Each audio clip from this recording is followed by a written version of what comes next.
Rachel Bernstein. This is my third year at Webb, and for my senior research, I decided to study about music therapy. So why did I choose music therapy? I love music, and I've always wanted to find a way to help people with what I love, and it's also a career path that I'm interested in going down. Music has a tremendously large impact on the brain, mood, and behavior of a living being, and we use music therapy as a guide to better ourselves. So what is music therapy? Music therapy uses a combination of music and other practices to treat people with common psychological symptoms. There are two main types of music therapy. There's active music therapy and receptive music therapy.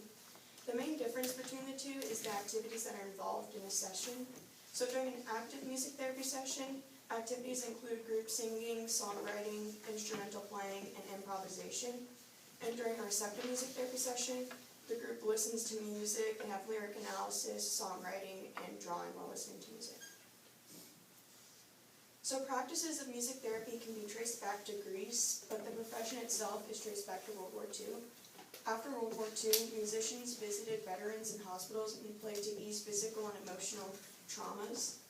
And there was so much of a positive effect that it led to music being prescribed to the patients. So musicians began to be hired in hospitals, but hospitals soon realized that musicians needed to have proper training. So this caused a demand in college curriculum. The first music therapy degree was established in 1944 at Michigan State University. So how does music therapy affect your brain? All of the brain is used when listening to music. When you listen to music, there's a release of something called dopamine, which is a neurotransmitter that lightens your mood and makes you happier. So when you're listening to music, your levels of dopamine go up. And there are two main halves to the brain when it comes to music. There's the right side of the brain and the left side of the brain. And the right side of the brain is where all of your negative emotions are, and the left side of the brain is where all of your positive emotions are. It also helps with memory. It helps with memory disorders like dementia and Alzheimer's disease. And musical memories can last longer than any other kind of memory. You're more likely to remember lyrics to a song than what you did last week. So the most effective genre to listen to is classical music. The brain can work more accurately when it is relaxed, also causing memory to be greater. So I'm going to go over three main studies/experiments that were conducted to prove that classical music was the most effective genre. The first one is concentration game, which is the game where you have all of your cards face down on a table and you flip one, and then the object is to flip the other one, and it's supposed to be matching, and you're supposed to flip over as few times as possible. So there were three groups of college kids, and they played with three different genres of music playing in the background. There was classical music, rap music, and then the third group had no music at all. And the classical and rap were both instrumental, so there were no lyrics to distract them. And results led to classical music having the fewest flips, which means they were the most successful. Another study was conducted by researchers from Daejeon University in South Korea, and they studied classical music's effects on mood. So 52 people were in the experiment, and all of them had some form of depression and or anxiety, and 26 of them listened to classical music 2 to 3 times a week, and the other 26 continued on with their life with no added music. The group that listened to classical music found relief from their depression and or anxiety, and the other group found no change. Effects go past just humans, though. There was an elephant in Patna, and it was spiraling into a depression because of the loss of its mate. And they performed classical music to the animal, and she soon began to recover from her depression. So I decided to read a case study over someone that went through music therapy, and his name was Helix, and he was 12 when the study was conducted, and he had behavioral issues that had been disruptive in the classroom. He threw himself face down on the rug and refused to move when given a math test. He didn't follow through with homework and classwork, so his parents and the teacher decided to bring him to music therapy to solve his issues. And he attended music therapy for 6 months and attended twice a week, and improvement began to show about that time. He showed signs of involvement and helped other kids in group. His lack of interest decreased, and he walked into a group to help others so he could get straight to playing. And when he played the drums, he transformed into a different kind of person. So for my primary research, I decided to interview my aunt, Robin Bernstein Donati. She studied piano and grew to love it. She's interested in studying mental health in college. So she also volunteered in halfway houses, and halfway houses are places where women go to help with struggles of drug addiction or psychiatric problems to get them back into society. So she played piano for the women at the halfway houses, and they gave her such a positive response that it led her to want to go into music therapy. She attended Lesley University with a BA in music therapy, a minor in psychology, and a master's degree in expressive arts therapy.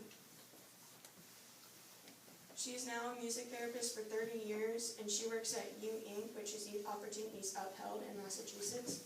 She works with teen moms dealing with pregnancies or already born children. She goes to team meetings in the mornings, and then she leads mental health groups and meditation groups during the day.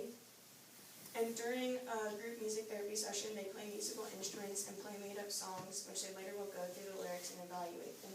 And then after every session, she has to document what happens. So, for more primary research, I decided to read her paper that she wrote called Running Head, Biopsychological Effects of Clinical Improvisation. And in this paper, she discusses what goes on in the brain when you have schizophrenia and how music therapy can affect it.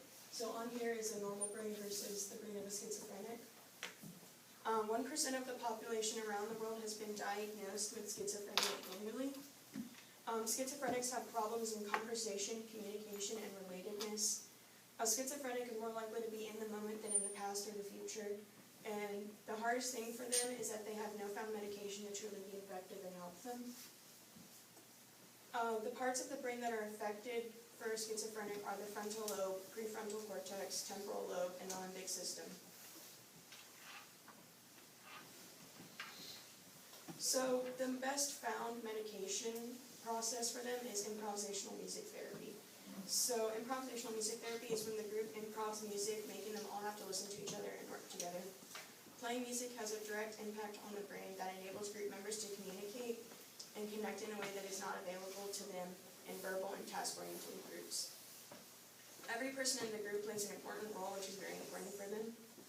Music therapy is good for schizophrenic because they are expected to be at a certain place at a certain time during so many times of the week, and that helps enhance their memory. My aunt refers to music therapy like having a prescription medication. If you follow through with music therapy, you will find positive effects. So music is a very important aspect of our lives. Music therapy is used as an assistant to better one's mood, behavior, and brain. Classical music is the most effective genre to listen to. It can enhance your concentration, depression, anxiety, and memory. Our biggest power as humans is music itself. This is my works cited. Any questions? Yes? In your first example, you said they listened to classical and instrumental rap. Can you define instrumental raps? I guess it's like just an oxymoron. I guess it's just the beat without, like it's literally the song but without the person rapping. Then it's not rap. I don't Just know. saying. Unwrapped. That'd be something else, yeah. So, anyway. I'm sorry, it just struck me odd. Yes? Okay, so your picture of the normal versus schizophrenic brain, it had like red spot. What does the red represent? I didn't look at what each color meant, but I know that that area shows effects. It might have to do with memory or something, but I'm not quite sure what it is. Yes? Are there like different results for different types of music that you listen to? Yeah, I study mostly on classical, but I noticed that genres like rap or pop or heavy metal, I read researches on them and all of them showed like the worst results, and classical music always showed the best because it's very soothing and relaxing and causes your brain to relax and concentrate. When you were looking at the schizophrenic group therapy, what's a normal size of group therapy? Because you talked about each person having a role and time. Is there an average size group? I didn't ask my aunt what size group therapy she has, but I can't imagine that it would be more than 20.